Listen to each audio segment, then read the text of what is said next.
Hello everyone, आप सभी का हमारे चैनल पे स्वागत है।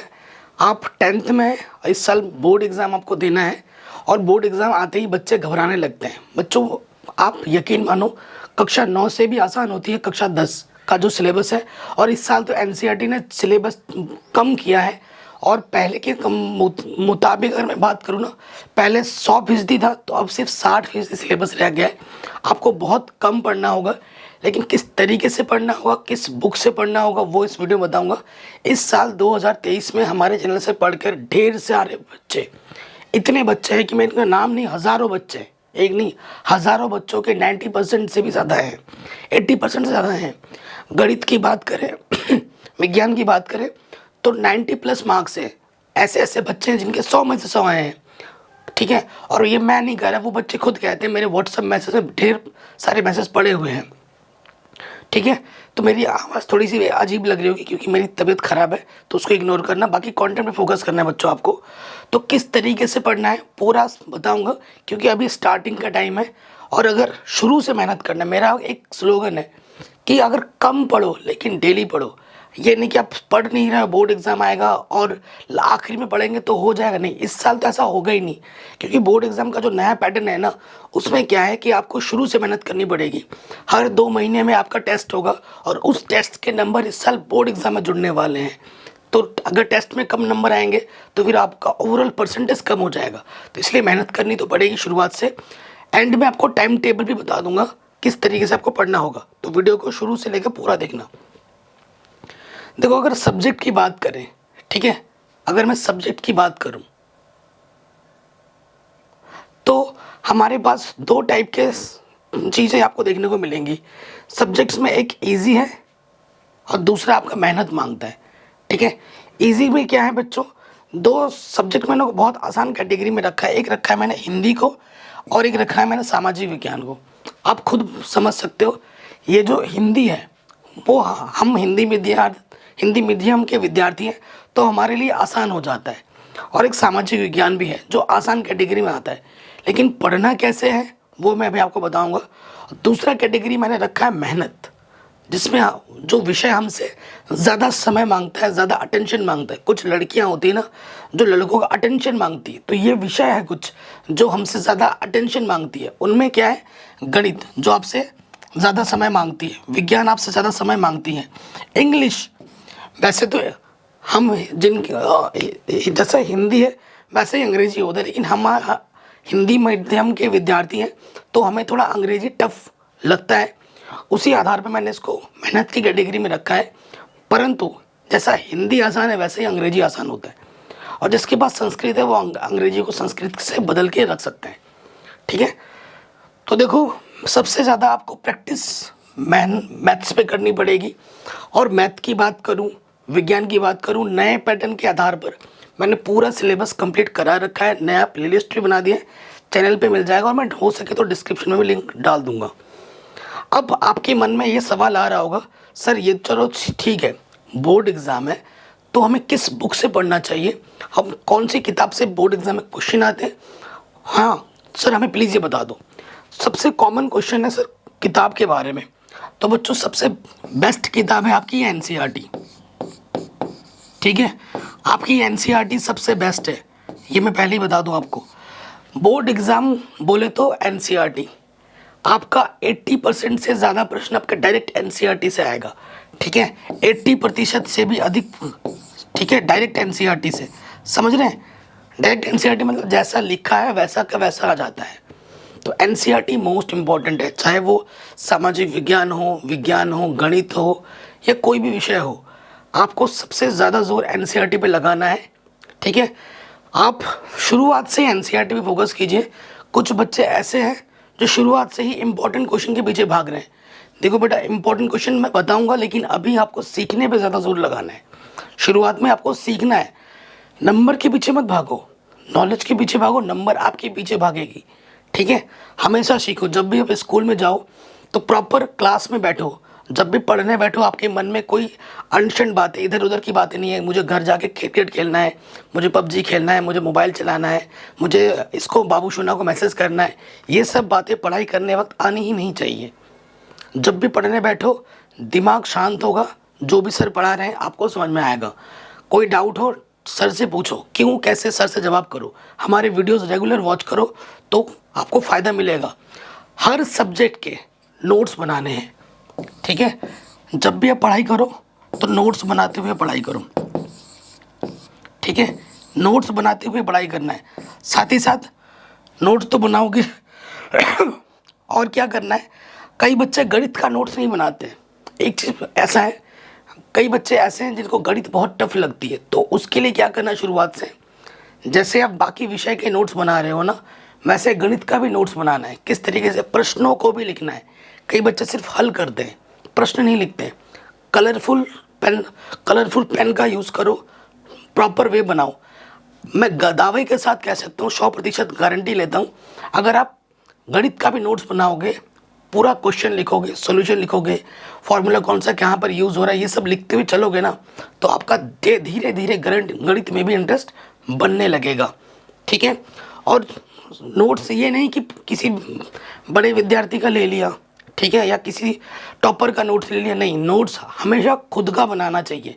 जो आप पढ़ रहे हो, जो समझ रहे हो, जो आसान लैंग्वेज है, जो हमारे जो कंटेंट होते हैं वो बहुत इजी वे में होते हैं, आप उनकी मदद ले सकते हो। कोशिश करने कुछ कुछ नोट्स अपने शब्दों में भी बनाओ तो बेहतर होगा, ठीक है। ये चीज़ आपको ध्यान में रखना है। बुक की तो बात हो गई, बाकी और भी चीज़ें मैं बताऊँगा। इस साल क्या है बच्चों, आपको ना MCQ भी ज़्यादा मिलेगा, ठीक है। MCQ ज़्यादा मिलेगा, सो MCQ भी मैं पढ़ा दूंगा चैप्टर वाइज, ठीक है, उसकी टेंशन मत लो। अब आगे बात करते हैं कि कैसे पढ़ना है हमें किस तरीके से पढ़ना है। अभी ये वीडियो आप जिस टाइम में मैं डाल रहा हूँ, अभी देखो ये महीना चल रहा है, ये अप्रैल ख़त्म होने वाला है। अप्रैल तो गया, ठीक है, अप्रैल गया।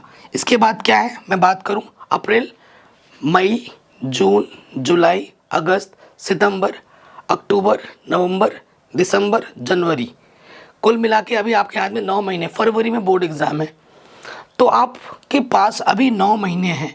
9 महीने बाद आपका बोर्ड एग्ज़ाम है। अभी बच्चे सोच रहे हैं हमारे पास बहुत समय है, मैं आपको लिख के देता हूँ इस 9 महीने में से आपके कितने महीने कम हो जाएंगे। देखो, जब प्री बोर्ड होगा, बाकी सारे टेस्ट होंगे, ये होंगे वो होंगे, उसमें आपका 1 महीना इसी में चला जाएगा, 8 महीना बचा। उसके साथ कई सारे त्यौहार आते हैं, कई सारे शादी समारोह आ जाएंगे, है ना। बुआ की शादी है, मौसा की शादी है, ठीक है, ताऊ के बेटे की शादी, ऐसे शादी आ जाएंगे, कोई फंक्शन आ जाएगा, कोई त्यौहार आ जाएगा, ठीक है। कभी आपकी तबीयत खराब हो जाएगी, इसमें भी आपको 1 महीना लॉस हो जाता है। ये चीज़ छुपी हुई होती है जो हमें दिखती नहीं है। तो यहाँ से जब घटा दोगे तो आपके पास सिर्फ 7 महीना ही बचेगा, और 7 महीने में आपको कोर्स ख़त्म करना है, पूरी आपको रिवीजन करना है ना, मॉडल पेपर लगाने हैं, सैम्पल पेपर लगाना है, तब जाके टॉपर की कैटेगरी में आ पाओगे। तो आपके पास सिर्फ 6 महीने 7 महीने बचे हैं, ठीक है। कभी ज़्यादा ठंड होगी, पढ़ नहीं पाओगे, तो कभी आपकी ज़्यादा गर्मी होगी तो पढ़ नहीं पाओगे, कभी लाइट नहीं रहेगी, ये सारी तमाम चीज़ें आती रहती हैं। तो इन सब चीज़ों को ध्यान में रखते हो तो हमारे पास सिर्फ 7 महीने ही बचते हैं ले दे के। तो अब अगर अभी नहीं मेहनत करोगे तो कब करोगे, ये चीज़ अपने दिमाग में डालो।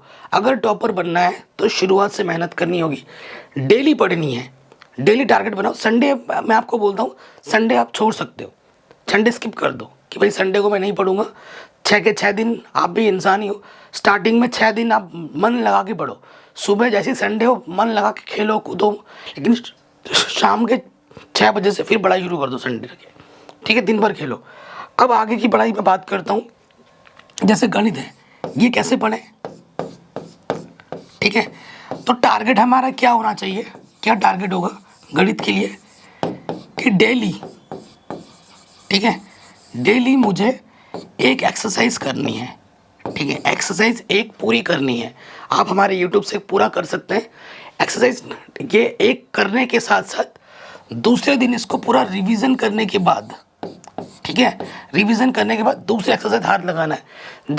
जब डेली एक एक्सरसाइज करने का आपके मन में पूरा टारगेट रखना चाहिए कि मैं यूट्यूब से एक एक्सरसाइज डेली करूँगा, उसका प्रॉपर नोट्स बनाऊँगा और उसका रिवीजन भी करूँगा। ये छोटा छोटा टारगेट रखो, ठीक है। विज्ञान की मैं बात करूँ और उसी हिसाब से ये टारगेट जो जब पूरा हो जाए, चाहे वो आधे घंटे में पूरा हो, 1 घंटे में पूरा, 2 घंटे पर, उतना टाइम आपको देना है। ठीक है, मैं आपको ये नहीं कहूँगा कि 2 घंटे पढ़ो गणित, 4 घंटे पढ़ो गणित, नहीं। टारगेट जैसे आधे घंटे में ख़त्म हो जाता है, छोड़ दो उसको। भाई आपका डेली का टारगेट पूरा हो गया, चाहे वो 15 मिनट में ख़त्म हो या 1.5 घंटे में ख़त्म हो या 4 घंटे में ख़त्म हो, आपको वो टारगेट पूरा करना है। ठीक है, ये ध्यान रखना है। विज्ञान में क्या है, सबसे पहले एनसीईआरटी, ठीक है, स्टार्टिंग में एनसीईआरटी बुक जो आपकी है उसको पढ़नी है।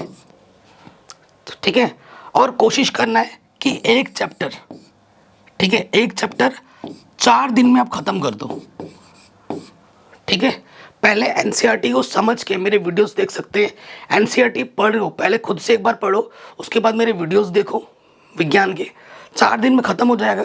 उसके बाद अगले 2 दिन में प्लस अगले 2 दिन में जितने भी एनसीईआरटी के क्वेश्चन आंसर है उसको पढ़ना है, उसको समझना है, याद करना है। तो कुल मिलाकर 6 दिन में, 1 हफ्ते में एक चैप्टर ख़त्म हो जाना चाहिए। ठीक है, 6 दिन में एक चैप्टर ख़त्म हो जाएगा। मेरे वीडियोस देखोगे 2 दिन, 1 दिन में ख़त्म हो जाएगा। इतना आसान वे में बढ़ा रखा है। और मैं विज्ञान जो वीडियो बना रहा हूँ ना, वो ऐसे सिर्फ लिखने वाला नहीं, मेरे वीडियोस में वीडियो होता है समझाने वाला, एक्सपेरिमेंटल चीज़ें, ठीक है, एकदम आसान तरीके से समझाता हूँ। आप देखिए, आपको पता लगेगा, ये चीज़ करनी है। उसके साथ साथ अब बात करूँगा मैं अंग्रेजी की। ठीक है, इंग्लिश की बात करते हैं। इंग्लिश बहुत ज़्यादा ज़रूरी है।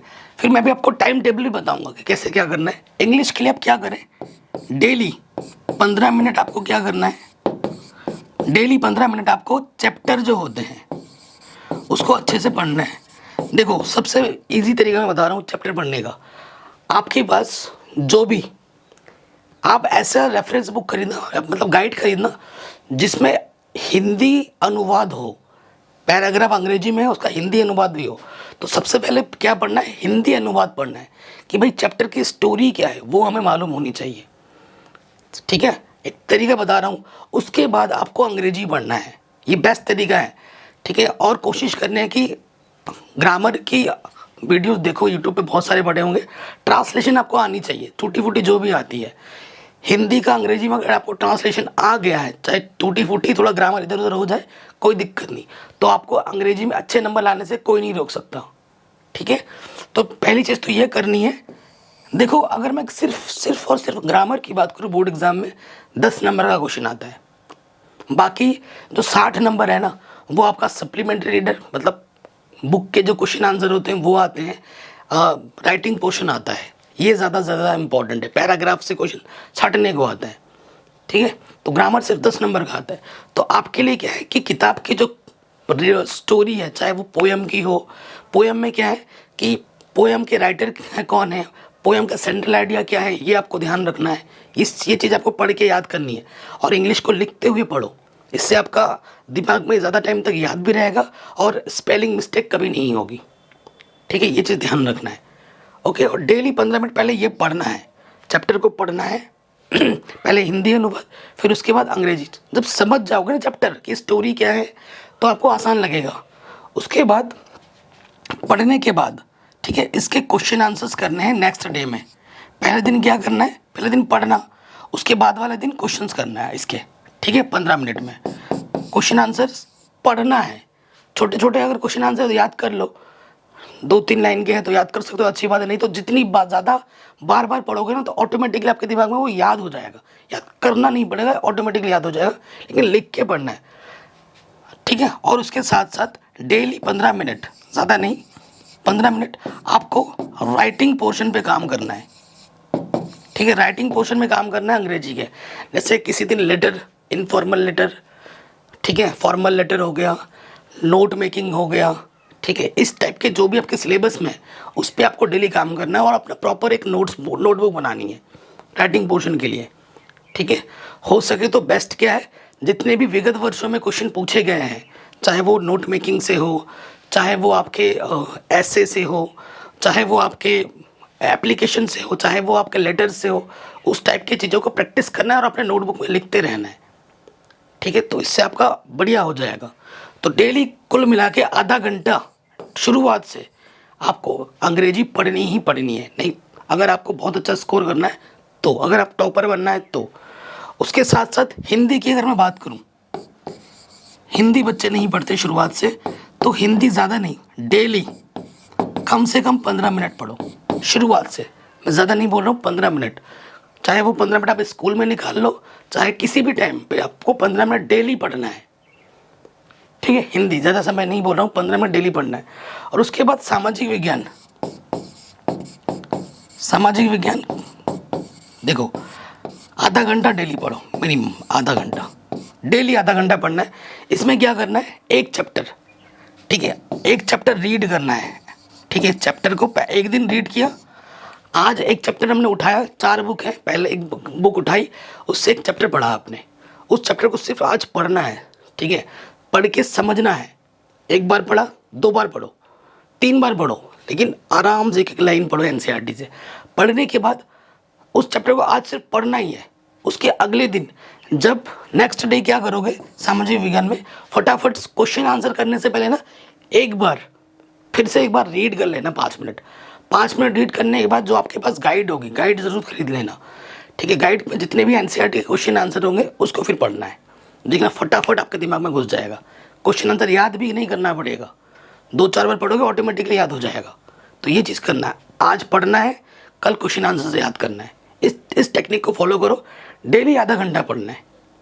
तो कुल मिला के अगर मैं ये सारा जो समय मैं बता रहा हूँ, ये स्कूल टाइम को छोड़ के है, स्कूल टाइम को छोड़ कर, स्कूल टाइम को छोड़ के मतलब अगर मैं कुल मिला के एवरेज टाइम बता दूँ तो डेली आपको ज़्यादा नहीं, ठीक है, गणित को कम से कम 1.5 घंटा देना ही पड़ेगा, विज्ञान को कम से कम स्टार्टिंग में 1 घंटा अलग से देना पड़ेगा, ठीक है। स्टार्टिंग में हमारे वीडियो से 30 एक, ठीक है, 30 मिनट ये हो गया, 30 मिनट ये हो गया, 1 घंटा यहाँ हो गया, और यहाँ से आधा घंटा, तो 2, 3, 4। अगर स्टार्टिंग से 4-5 घंटे आप डेली पढ़ रहे हो, 4 से 5 घंटे अगर डेली पढ़ रहे हो, तो आपको टॉपर बनने से भगवान भी आके नहीं रोक सकता, सच बता रहा हूँ। ये सिंपल सी स्ट्रैटेजी है। मैं आपको ये नहीं बोल रहा 12 घंटे पढ़ो, 10 घंटे पढ़ो, सिंपल 4 से 5 घंटे अगर डेली पढ़ते हो। आज के टाइम में क्या है ना, कोचिंग बच्चे बहुत जाते हैं। अरे भाई, कोचिंग की ज़रूरत ही नहीं पड़ती, इतना अच्छा कंटेंट यूट्यूब पे अवेलेबल है। लोग कोचिंग जाते हैं टाइम पास के लिए, हाँ वो करेंगे जाके कोचिंग में, अच्छा ठीक है, टाइम पास हो जाएगा, कुछ लड़के आएंगे, कुछ लड़के आएंगे, आपस में गुपचुप बातें होंगी, बस हो गया। मैं ये ऑफलाइन टीचर्स की बहुत रिस्पेक्ट करता हूँ। मैं ये नहीं बोल रहा हूँ कि वो लोग एफर्ट नहीं डालते, एफर्ट डालने वाले भी हैं और एफर्ट नहीं डालने वाले भी बहुत हैं, ठीक है।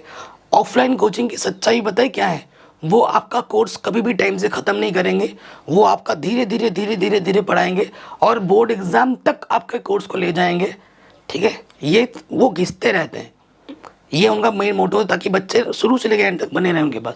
लेकिन अगर आप हमारे कंटेंट से पढ़ोगे तो आपका 3 महीने में पूरा सिलेबस ख़त्म हो जाएगा, और उसके बाद आप रिवीजन और जितना ज़्यादा रिवाइज करोगे उतना ज़्यादा आपके कॉन्सेप्ट निखरते जाएंगे, बढ़ते जाएंगे, कॉन्फिडेंस बढ़ेगा, ठीक है। आपको प्रैक्टिस करने का टाइम मिलेगा, आपको मॉडल पेपर लगाने का टाइम मिलेगा, और आपके कमी कहाँ पे बन सकती है वो भी मिलेगा। और जब भी आप पढ़ाई करें, नोट बनाते हुए पढ़ाई करें, ठीक है, ये बेस्ट होगा। नोट्स बनाते हुए पढ़ाई करना है, लिखते हुए पढ़ाई करना है, ठीक है। और कहीं कुछ चीज़ इस पर अटक रहे हो तो उसको कमेंट करके हमसे पूछो, या अपने दोस्तों से पूछो, अपने टीचर से पूछो, कोई डाउट नहीं रखना है अपने मन में, ठीक है। तो इनिशियल स्टेज में इस स्ट्रेटजी को फॉलो करो, आपको बहुत अच्छा रिजल्ट मिलेगा, ठीक है। बाकी अगर कोई भी अदर क्वायरीज हो तो कमेंट में हमें ज़रूर बताएं। जय हिंद, अपना ख्याल रखें। बाकी मैंने सब कुछ पढ़ा रखा है, प्लेलिस्ट डिस्क्रिप्शन ज़रूर चेक करें।